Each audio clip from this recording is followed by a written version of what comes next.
فأطلق 3 رصاصات في رأسها.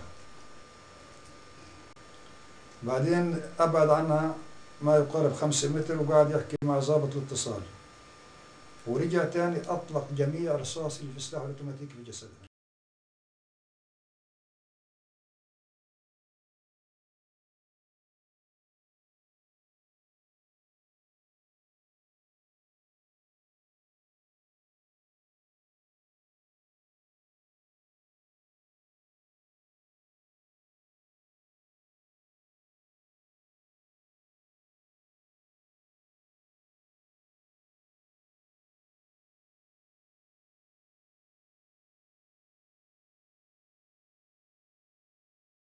Israel has uninterruptedly reduced the area of land that Palestinians may live on, may rent houses on, may work on, may sleep overnight on, since 1948 until yesterday, and this process will continue tomorrow. Palestinians, of course, resist.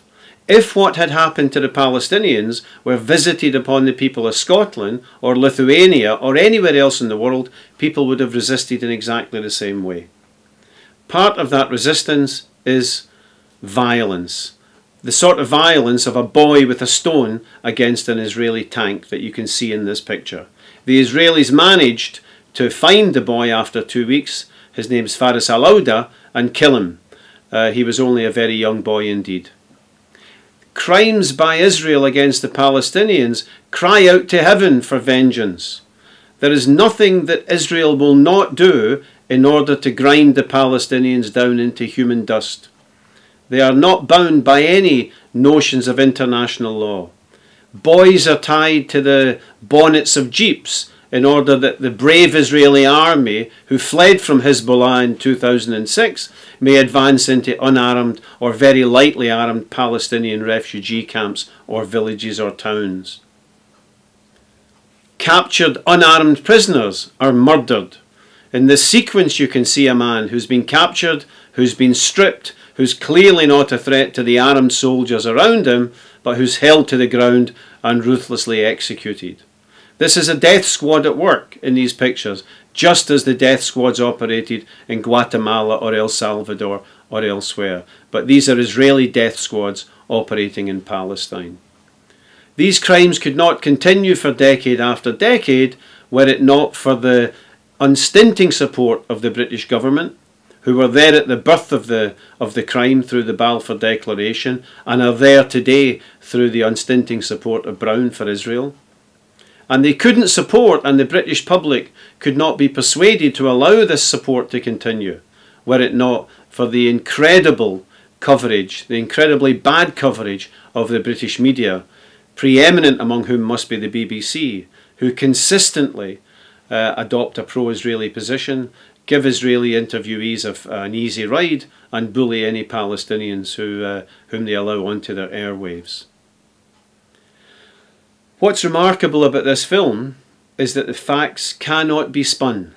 Iman al Hams was a frightened schoolgirl who got lost on the way to school and was butchered by Israeli soldiers. They knew she was a child, they knew she was unarmed, they decided to kill her, and the Israeli army found them not guilty of unethical conduct, found that their conduct was ethical for armed men, and awarded the officer concerned, who was subject to the most perfunctory and most mild interview because the case went round the world, awarded him 100,000 shekels, $17,000 for the trauma he suffered in killing this young girl and having to account for himself to very sympathetic Israeli judges. The killing of children goes on. It goes on week after week, and the Israelis refuse to answer any questions or be held accountable. Tom Hurndall was the subject of a documentary that went out on Channel 4 British TV last night. A British jury found that Tom Hurndall was murdered by Israeli snipers. You might care to ask why a young British man had to be in Rafah, the scene of the killing of Iman al Hams, in order to protect Palestinian schoolgirls from Israeli snipers. What kind of army needs foreigners to come to protect children from the actions of their snipers? The film is only unusual in that the Israeli army radio communications were recorded, were played on Israeli television, and the facts were made known to the world as a whole. The Israeli army of occupation has admitted the facts of the case. Nothing Mr. al Hams says is in any way controversial. He's merely repeating the bare bones of the case.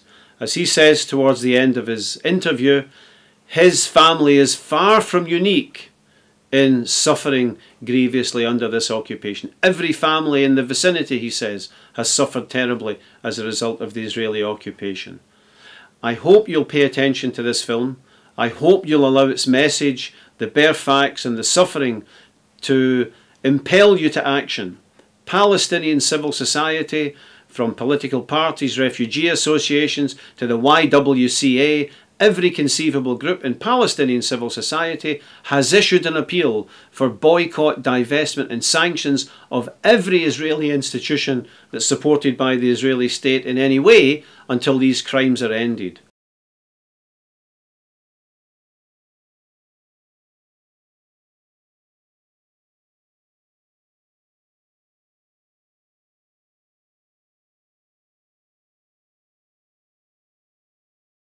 صبحياتي وخواتي يعني في ثلاثة عندي بنات كانوا نطلع مع بعض يعني واحدة في الثانوي وكانت في الفترة هذيك الكبيرة.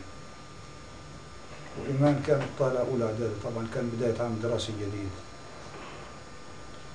والبنت الصغيرة كانت في الابتدائي.